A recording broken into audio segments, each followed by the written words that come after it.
praktikum inverter ya, atau frekuensi converter ya, yaitu aplikasi dari IGBT. Kita akan mempraktikumkan AC motor kontrol ya, 3 fasa dengan pengaturan frekuensi. Jadi nanti ini kita akan lakukan 3 macam percobaan ya. Yang pertama nanti karakterisasi dari fungsi-fungsi tombol tekan maupun analog ya. Kemudian yang kedua nanti kita membuat mengaplikasikan fungsi dari potensio-putar analog ini untuk pengaturan kecepatan dengan mengatur frekuensi ya. Kemudian nanti yang ketiga nanti kita akan bandingkan pengaturan kecepatan apabila kita merubah tegangan ya. Nanti dari situ bisa kelihatan perubahan tegangannya signifikan tidak apabila menggunakan varian 3 fasa. Jadi ada 3 macam praktikum yang dilakukan ya. Nanti silahkan dikerjakan, karena mahasiswanya sudah siap silahkan dilanjutkan. Hari ini kita akan merangkai motor 3 fasa ke AC motor control trainer. Pertama kita hubung motor 3 fasa ini dengan hubung bintang. Kenapa? Karena ketegangan kerja antara motor 3 fasa dengan AC motor control trainer ini sama, yaitu 380 volt. Bisa dilihat seperti ini hubung bintang. Terus dari motor ke control trainer, U dimasukkan ke U, terus V dimasukkan ke V, selanjutnya W masuk ke W. Nah, jadi rangkaiannya. Karena kita mau menggunakan alat ukur digital, maka rangkaian yang tadi kita pindah ke alat ukur digital. Nah, untuk yang dari motor U masukkan ke L1 di bagian beban. Untuk yang V masukkan ke L2 di beban. Yang W juga masukkan ke L3 di beban. Terus selanjutnya kita jumper dari out L1 masukkan ke beban. Terus yang di out L2 masukkan ke beban L2. Yang di out L3 masukkan ke beban yang L3. Nah, selanjutnya input L1 masukkan ke U, input L2 masukkan ke V, input L3 masukkan ke W. Selanjutnya dari power supply pilih salah satu aja di L1, masukkan ke input di alat ukur digital. Selanjutnya dari netral di power supply kita masukkan ke alat ukur digital di netral. Oke, saat ini kita akan melakukan percobaan yang pertama. Kita akan mengetahui karakteristik inverter. Di bagian pertama kita akan mengetahui fungsi dari saklar analog. Di sini kita akan melakukan 3 kali percobaan. Percobaan pertama kita akan mengkombinasikan saklar 1 dan saklar 2. Untuk saklar 1 kita akan mengamankan yang bagian forward, saklar 2 nya tidak ada. Untuk yang selanjutnya saklar 1 kita amankan yang bagian forward, yang saklar 2 nya kita amankan bagian RH atau putaran ini. Selanjutnya yang terakhir kita akan mengamankan saklar 1 di bagian forward, di saklar 2 nya di bagian putaran menengah atau RM. Sebelum kita melakukan praktikum, kita nyalakan dulu alat-alatnya. Yang pertama, kita putar kuncinya ke on bagian power supply. Selanjutnya di AC motor control trainer di on kan juga. Kita tekan tombol start. Di control trainernya start juga. Terus di bagian multimeter di on kan. Percobaan pertama kita akan lakukan, kita on-kan saklar 1 di forward. Kita lihat tidak terjadi apa-apa ya, motor tidak berputar, frekuensi menunjukkan nilai 0 Hz. Selanjutnya di percobaan kedua kita on-kan saklar 1 di forward, kombinasikan dengan saklar 2 di bagian RH di on-kan juga. Kita lihat motor berputar. Kita cek frekuensinya bernilai 50 Hz. Selanjutnya kita lihat di putaran motornya. Selanjutnya di arus bisa dilihat di monitor I1, I2 dan I3. Ini menunjukkan arus terhadap netral, arus fase terhadap netral ya. Selanjutnya tegangan. Nah ini P12, P23, P31 menunjukkan tegangan antar fase.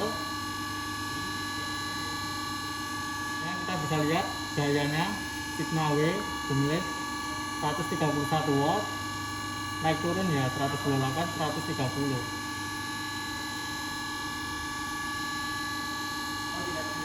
Lanjut, nilai Cosby atau faktor gaya bisa dilihat pada sigma PF bernilai negatif, artinya kapasitif.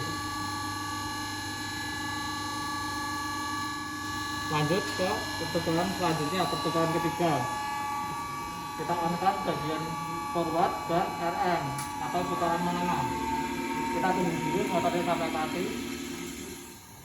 Motornya udah mati, kita kombinasikan saklar forward dan RM atau putaran menengah. Dan juga di sini frekuensinya bernilai 30 Hz. Lanjut ke putaran motor. Kita lihat ketahui di RPM satu meternya berapa.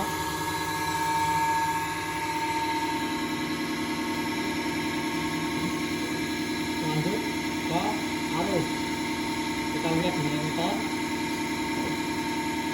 Ya bisa dilihat ya I1, I2 dan I3 arus fase terhadap netral. Lanjut. Nah bisa dilihat ini tegangan P12, P23, P31, artinya tegangan terhadap tegangan antar fase ya. Nah selanjutnya ini nilai dari gayanya. Bisa dilihat sigma W bernilai 117, 120 naik turun juga.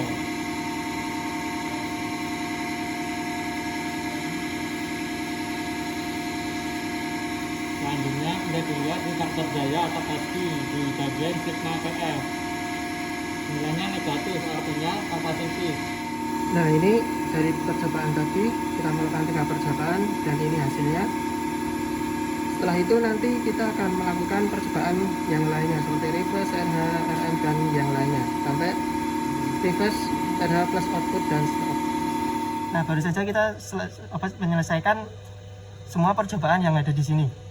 Dari hanya menggunakan satu saklar dan kombinasi 2 saklar. Nah di sini tertera apabila tidak menggunakan kombinasi saklar, hanya forward reverse, putaran tinggi hingga rendah, output stop, analog reverse, maka tidak akan terjadi apa-apa atau nol semua di sini. Oke, ini data yang kami dapat.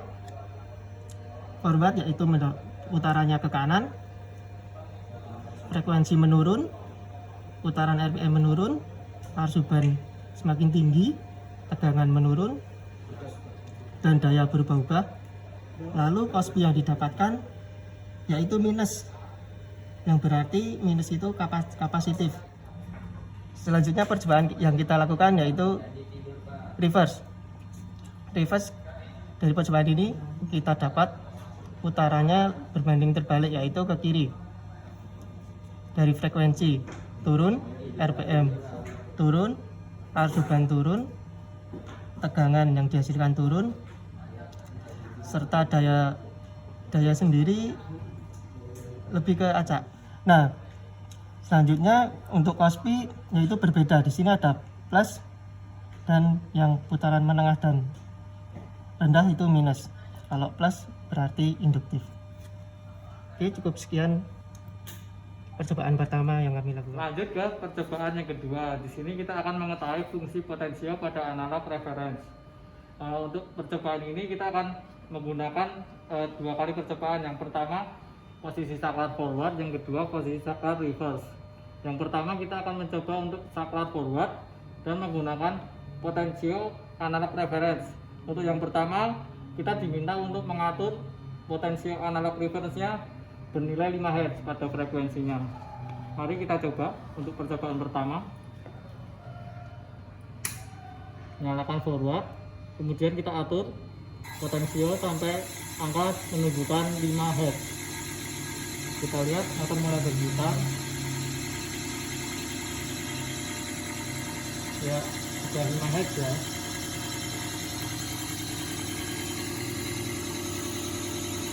Lanjut mengukur putaran motor menggunakan tachometer.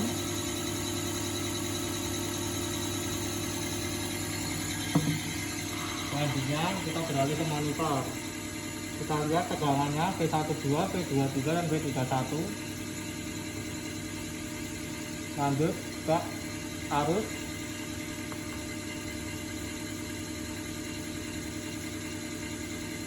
Selanjutnya mengukur daya. Bisa dilihat di monitor. Selanjutnya sigma PF atau faktor daya pasti di sini bernilai negatif ya, artinya beban bersifat kapasitif. Oke, selanjutnya kita diminta untuk mengatur potensio bernilai 10 Hz. Kita putar lagi potensionya sampai tertampil angka 10.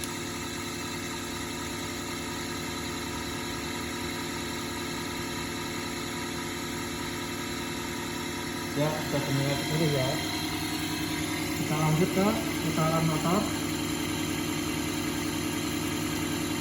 Bisa dilihat nilai dayanya 119 watt. Naik turun ya, 116, 119. Lanjut ke pasti sigma PF bernilai negatif.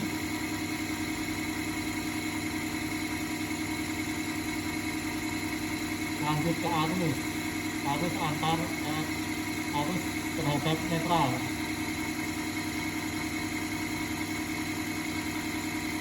Lanjut ke tegangan antar fasa. Baru saja kita melakukan percobaan yang kedua, yaitu fungsi potensio pada analog reference, dan ini kita mendapatkan dua data, yaitu pada frekuensi 5 dan 10. Setelah ini kita akan melakukan percobaan pada forward frekuensi 5 hingga 51, dan setelah itu saklar diubah menjadi reverse sama, yaitu frekuensinya 5 hingga 51 Hz. Oke, untuk percobaan yang kedua pada forward putaran motor searah jarum jam atau yang saya lihat ke kanan. Nah, semakin bertambahnya frekuensi maka putaran motor akan semakin kencang. Lalu apabila dibalik atau reverse, putaran motor akan ke kiri atau sebalik arah jarum jam. Sama dengan forward, apabila frekuensi bertambah maka putaran motor akan semakin bertambah juga. Lanjut kita ke percobaan yang ketiga. Di sini kita akan menjalankan motor induksi dengan variak tegangan. Lanjut kita akan memindahkan kabelnya ke variak tegangan. Kita nggak pakai kontrol trainer. Di L3 kita masukkan ke L3, L2 kita masukkan ke L2, L1 kita masukkan ke L1 di power supply ya. Oke. Lanjut di sini kita akan memulai dari mengatur tegangan dari 0 sampai 380 volt pada variak tegangan. Mari kita coba. Kita nyalakan dulu power supply-nya. Nyalakan multimeter. Oke, kita mulai dari tegangan 38 volt dulu. Bisa dilihat di monitor.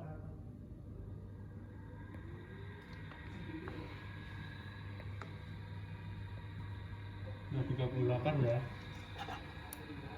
Kita hitung RPM-nya. Oke, lanjut. Selanjutnya di monitor bisa dilihat arusnya.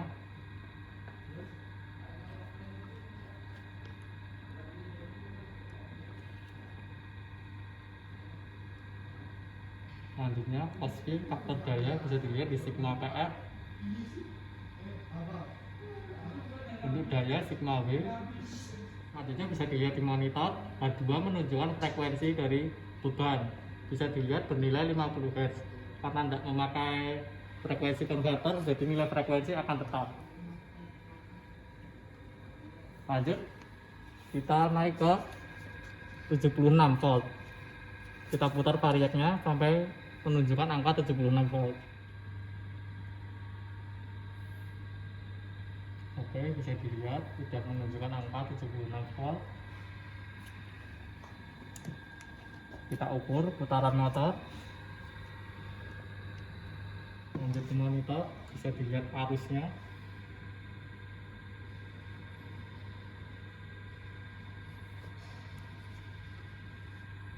Lanjut untuk Kospi sigma PF tertampil di monitor. Lanjut untuk daya sigma W. Selanjutnya frekuensi masih tetap sama ya, 50 Hz. Oke, untuk yang ketiga, menjalankan motor induksi dengan variak tegangan. Apabila tegangan diturunkan, maka arus beban juga akan ikut turun.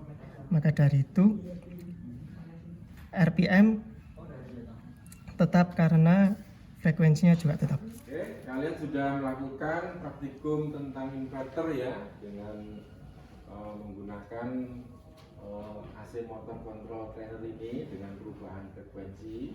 Jadi yang sudah kalian lakukan nanti tadi sudah melakukan karakterisasi dari peralatan ini, yaitu untuk fungsi-fungsi saklar analog sudah dilakukan ya. Di sini kelihatan untuk tombol forward bagaimana, untuk reverse, kemudian untuk high, medium dan low, fungsi-fungsinya sudah didapatkan di sini. Kemudian yang kedua sudah dilakukan juga untuk fungsi potensiometer pada analog reference ini untuk pengaturan frekuensi secara manual ya. Nanti bisa terlihat, nanti bisa dibuat grafiknya antara pengaturan frekuensi dengan kecepatan putaran motor AC yang dikendalikan. Kemudian kalian juga sudah melakukan yang ketiga, yaitu mencoba melakukan pengaturan tegangan ya. Nah, dari sini terlihat tegangannya bisa berubah, namun keputarannya tidak terlalu signifikan ya perubahannya, bahkan tidak ada perubahan. Oke, nanti bisa kalian lanjutkan. Nanti untuk pembuatan laporannya bisa kalian lihat di buku petunjuk praktikum. Oke, silakan.